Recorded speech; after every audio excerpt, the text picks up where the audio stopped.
அது அவ்வளவு சத்து இருக்குனா இந்த விதையில எவ்வளவு சத்து இருக்கும்?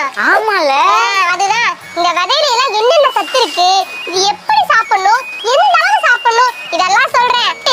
இந்த பூசணி விதை கல்யாணத்துக்கு அப்புறம் குழந்தை இல்லன்னு சொல்றாங்கல்ல, அதுக்கு முக்கிய காரணம் பொம்பளை பிள்ளைகளுக்கு மாதவிடா பிரச்சனை, ஆம்பளை பசங்களுக்கு விந்தணு சக்தி இல்லாம இருக்குது. அந்த எல்லா பிரச்சனையும் சரி பண்ணுமா இந்த பூசணி விதை. அக்கா சாப்பிட்டு தேவையில்லைன்னு தூக்கி எறிகிற விதையிலையாக்கா இம்புட்டு இருக்கு? ஆமா தம்பி, அது மட்டுமா 30-40 வயசுல ஆம்பளைங்களுக்கு ஆண் உறுப்புல புரோஸ்டேட் ஒரு சுரப்பி இருக்கும். அந்த சுரப்பில புற்றுநோய் வரும். அந்த பிரச்சனையை சரி பண்ணுது. அதே மாதிரி இதுல டிரிப்டோஃபன் அப்படின்னு ஒரு சத்து இருக்கு. அந்த சத்து என்ன பண்ணும்னா இந்த தூக்கமின்மை பிரச்சனை, அதுக்கப்புறம் 50-60 வயசுல பொம்பளை ஆளுங்களுக்கு மன அழுத்தம் அதிகமா இருக்கும். அந்த பிரச்சனை, இந்த மாதிரி ஏகப்பட்ட பிரச்சனைக்கு மருந்தா இருக்கு இந்த பூசணி விதை. அருமையான விஷயம்க்கா. அடுத்து இந்த சூரியகாந்தி விதை, இதுல பாத்தீங்கன்னா விட்டமின் இ சத்து ரொம்ப இருக்கு. அதனால நம்ம சருமத்துக்கு நல்லது, முடிக்கு நல்லது. அது மட்டுமா இது செரிமானத்துக்கு நல்லதுப்பா இந்த சூரியகாந்தி விதை. ஓ, இதுதான் சூரியகாந்தி விதையா? இதுல இவ்வளவு விஷயம் இருக்காக்கா? ஆமாப்பா, இதத்தான் சப்ஜா சீடுன்னு சொல்லுவாங்க.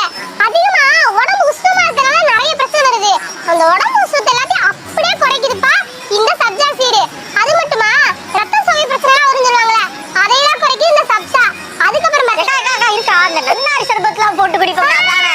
ஆமா தம்பி, அதேதான்ப்பா, கரெக்டா கண்டுபிடிச்சீங்க. கரெக்டா இருப்பேன். அடுத்து இந்த சியா விதை. இந்த சியா விதை பார்த்துட்டோம்னா நிறைய பேர் டயட்ல இருக்காங்கல்ல, அவங்களுக்கு இந்த சியா விதை ஒரு நல்ல விதைன்னு சொல்லலாம். இது சாப்பிட்டோம்னு வச்சுக்கோங்களேன், உடனே பசி இறங்கிடும். திரும்பி அதை சாப்பிடும் இதை சாப்பிடணும்னே தோணாது.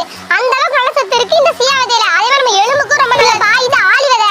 இதுல ஒமேகா 3 ஃபேட்டி ஆசிட்னு ஒரு சத்து இருக்குப்பா. இது மீன்களில அதிகமா இருக்கு. இந்த சத்து என்ன பண்ணும்னா நம்ம உடம்புல கெட்ட கொழுப்பு எல்லாத்தையும் கரைச்சு விட்டு நல்ல கொழுப்பை ஏத்தி விட்டுரும். இந்த உடம்புல கெட்ட கொழுப்பு சேர்ந்தாதானே இந்த கொலஸ்ட்ரால் பிரச்சனை, ஹார்ட் பிரச்சனை இதெல்லாம் வரும். அந்த பிரச்சனை எல்லாத்தையும் சரி பண்ணிரும். அதே மாதிரி முடிக்கு ரொம்ப நல்லதுப்பா இந்த ஆளி விதை. முடிக்கா கையில எடுத்தாலே குத்து குத்த ஒரு சில பேருக்குலாம் கொட்டுது.